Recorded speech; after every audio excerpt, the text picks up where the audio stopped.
And, things happen. You don't want to give in. I think things happen. That's just my theory. I know Lil Wayne had some problems. He ended up selling off his catalog with Nicki Minaj and Drake.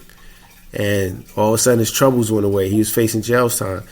Nobody hears about it no more. But that's my theory. I don't know. I could be totally wrong on this. Weezy was facing more than 5 years in jail. All of a sudden, he sells something off for $100 million, and you don't hear nothing else about his jail troubles again. I could be totally wrong with my theories, but those are mine. Hey, like I said, I could be wrong. So R. Kelly has been convicted on all 9 accounts: predator, sex trafficking, RICO, like conspiracy, RICO, everything. And they talking about he can face up to 100 years, which I don't think he's going to get 100 years, but I think he's going to get a lot of time. So that's that. Other news, what's wacky in the news is AJ Johnson, Ezell from Friday, passed away. Yep, Ezell passed away from Friday. Rest in peace to him. And also the senior. Let's hit the horn on Ezell, man. I like the Ezell on Friday. I don't like the way he went out. We also got to give a rest in peace, a sleep in peace to the elder Van Peebles. Yeah, he's an icon. That's an icon, right? An iconic he's an icon. Right there. He kept his independence, never sold out. He was with it. Never sold out. He's a big supporter of the civil rights movement. Like, that guy was like everything people are trying to become today. But I just got to go back to Ezell, because what happened with him was kind of sad. His wife, she needed money to bury him. And he was still working, like, as an actor. On the comedic circuit, he was. So this just shows you, like, you think everybody's life is grand, but it's not. And I'm going to go into things that, hey, I'm going to tell you, like, GoFundMe is not insurance. That shouldn't be your insurance policy today. There's a lot of people using that as an insurance policy. Thankfully, a lot of other celebrities came out and helped her pay for the funeral. But she shouldn't have been in that position. Shouldn't have been in that position. Yeah, thank you a lot. But that's not their responsibility. Like, it's nobody else's responsibility to bury you but your family and yourself. Like, so to have to end up after, you've been in an iconic movie such as a cult classic. And I got the hookup too, and a couple other joints. It only take $10,000 to bury somebody, so I don't know what that's all about. It's less than that to cremate them. Yeah, like cremate me. I'm letting it be known on this podcast. So if I go and you hear this podcast, make sure I get cremated. Don't put me in the ground. I ain't there. But yeah, man, that was jacked up. But get your, spend your $30 a month. Get you some life insurance. All you young heads out there, get you a nice 30-year term life insurance.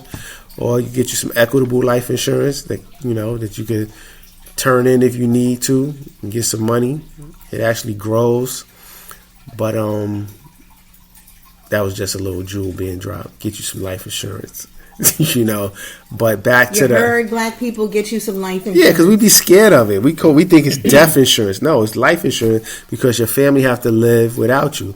You got kids that need to go to college. You got a house that might need to be paid off. You got a wife that's going to be grieving. She ain't going to be able to work for a few months, maybe a whole year. You got to put all of that up, add it up, and that's how much life insurance you need. So that's that. And back to Married to the Van Peebles. Yeah, that guy, he was cool, man. He's always so smooth. I liked him. And, he lived a very fruitful life. He lived a rich life of, like, I think he probably accomplished everything he was set out to do without selling out. And that's good. Your boy Derek Chauvin is trying to get an appeal to have his case reheard on the George Floyd thing. He'll probably get his appeal, but I don't think it's going to change the situation. He's too much of the face of police brutality. This is a waste of the taxpayers' money and everything else. He's not going nowhere. Another weird, wacky news is The Weeknd and Angelina Jolie keep being spotted out here in the What? And that's such an odd thing right What? there. I don't know what's going on there, but they've been spotted out a few times together at dinner. So go figure. What? That's a weird combo right there. But hey, Angie ain't never been your regular lady there. Remember, she married Billy Bob Thornton. From Billy Bob to Brad Pitt. And then from Brad Pitt, now she's all off to The Weeknd. Hey, it is what it is. Whatever. That's some wacky news right there. She like everything. Pretty much. She living life on her terms. Maybe she just got a little jungle fever right now. Who knows? She living life on her terms, whatever. But she can have a weekend anyway after that Super Bowl performance.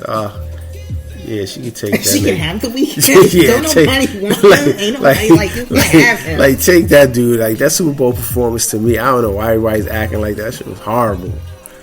You know what I'm saying? But, your boy Nick Cannon said he's going to take a break from having his 50-11 kids right now. As per him and his therapist, said he needs to chill with, But he got slanging. 7. He got 7.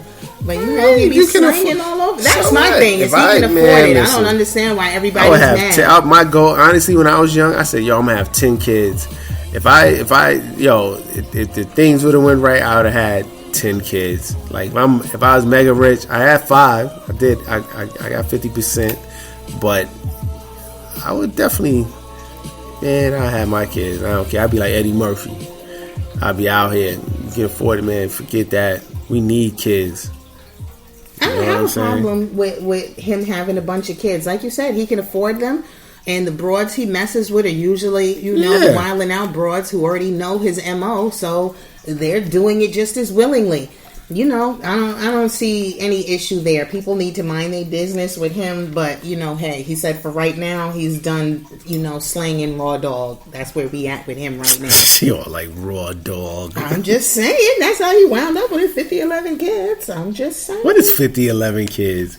You got 7 kids. What is 50-11? You go high and then go low? And that's like some hood shit because people always say that, like 50-11. Like, so what is that? High, low? I know 54-11s was like Reeboks back in the days. That's right. Like, you be like 50, get a pair of 54-11s. That's right. That was a pair for all you young heads don't know about the 90s. That's how much the Reeboks classics used to cost. You cop chicks 54-11s, but, yeah. And what's the other wacky news? It was something else. Yeah, they found, that girl Gabby Petito, who's been on. Everybody's so infatuated with this sport. It's like they said. It's don't get me wrong. Syndrome. Don't get me wrong. Of course, what happened to her is whack. It's foul. You don't want anybody to get killed, but it's true. Whenever a white woman goes missing, it's like an uproar of epic proportions. But any other woman of color, indigenous woman, black, Latina, Asian, India, they don't get even a quarter of the worry or the interest in their safe return. I'm going to interject on that. And the reason is for that because one thing I can give white people, they don't let nothing die. Like, they will fight and they will be on. Like, man, it's people that done stuff to certain white families, and 20, 30 years later, they still showing up at the parole board. Like, don't let them out. Sometimes they don't let nothing go.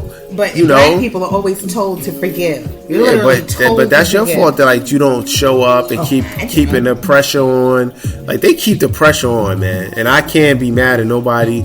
Like, you do something with their loved ones, that's how you're supposed to do. You're supposed to keep the pressure on. You got to learn from the playbook. You gotta learn from the playbook and keep the pressure on when something happened to one of yours. So, and Petito, they've been very vocal from day one. Like, hey, this guy came back with a car. Like, what's going on?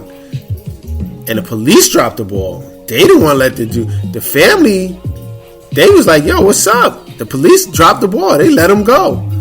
And then he disappeared. Like, then everybody's looking for him. Like, how you just... He comes back. I don't know where she at with the car. Come on.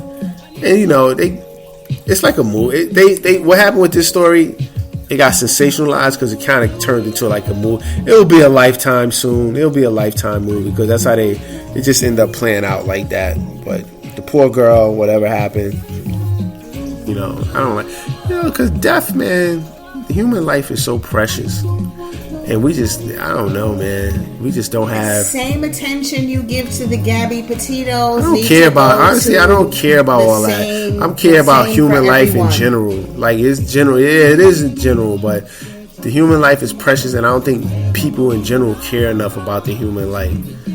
Like, people dying, killing. You got young boys killing. We need to have the same energy when some shit happens that's close to us, like right in your neighborhood. Sometimes, I'm going to be honest with me, sometimes I really don't be caring about a lot of stuff that happens like outside of that be far. I be like, all right, that's that town's problem.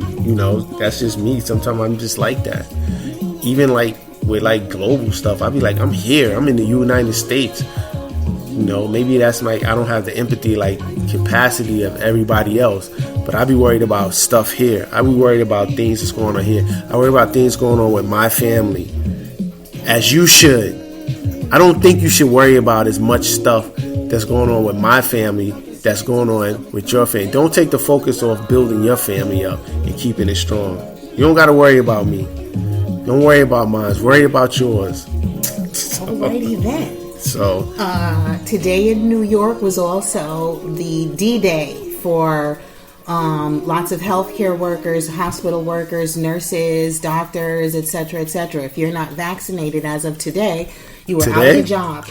Today was D-Day, and I know that was affecting a lot of people in New York City. So stand strong because the courts are denying the mandates and standing with the people. So stand strong. Let these people fire you so you can get your unemployment, and that they have to show just cause for your firing. Again, medical tyranny is not okay. They'll stop that unemployment for them. Watch. Nah, you can't. You're going to be discriminating against people, and then it's just going to put another burden on the system on another way. So they're going to be like, you could work, get the shot. Exactly. They're putting pressure on everybody. They're putting pressure. You can't even go to a show. Law. Pressure is not law, though, and the courts are backing the people. They're going to be like, watch. Just like you can't even go to the damn concerts, the baseball games without some type of, your form of I've been vaccinated ID and stuff like that. You have to have your papers or your vaccination papers or negative test papers. That shit won't last though because you can't count everyone. And again, people are going to get tired of that shit. And when it starts hitting and hurting the bottom line, shit will change. Again, medical tyranny is not okay. The government should not be able to tell me what's best for me when they don't even know me. And that's just the way I feel about that one. But hey. Yeah, man. They got the pressure on the non-vaccinated. It's like a football game. The non-vaccinated versus the vaccinated. And the vaccinated supposed to be protected anyway from the non-vaccinated. But just, all right, let's talk about the people that had COVID. Why do they still have to get a shot? When they using natural antibodies that's built up from real COVID, not the COVID that's injected into you. For those of you who don't know, all you're doing with these vaccinations, they're injecting a small amount of COVID into you and letting the antibodies that's what a vaccine build. Is. But a lot of people don't know that. I said for the people that don't know, a lot of people don't know that. So that's what it does. And so they're injecting a small amount into you so your body can defend it, create an antibody that can kill it if it comes back. So people that have basically already had it, you already got the antibodies. But let me not say too much because people been going crazy over people the anti-vaxxers. I ain't an anti-vaxxer. If you want to go get the COVID shot, go get the COVID shot. Whatever, man. My sister got all of them. She'd be like, oh, I just came from get my other shot, my booster shot, this, that, and the third. And, hey, that's what she do. If you don't want to get the COVID shot, don't get the COVID shot. I don't think nobody should be forced. If you feel like it ain't going to kill you and it do kill you, hey, it was your choice. If you feel like it ain't going to kill you and it don't kill you, hey, it was your choice. So, I don't know. Tyranny of all kinds is unacceptable, including medical tyranny. That shit is not all right. So, we're going we're gonna get up. We're gonna get up out of here. Don't be out here questioning your elders. Respect their boundaries. Don't. Yeah, have some. You know what? Have some boundaries. And go out to this joint right here.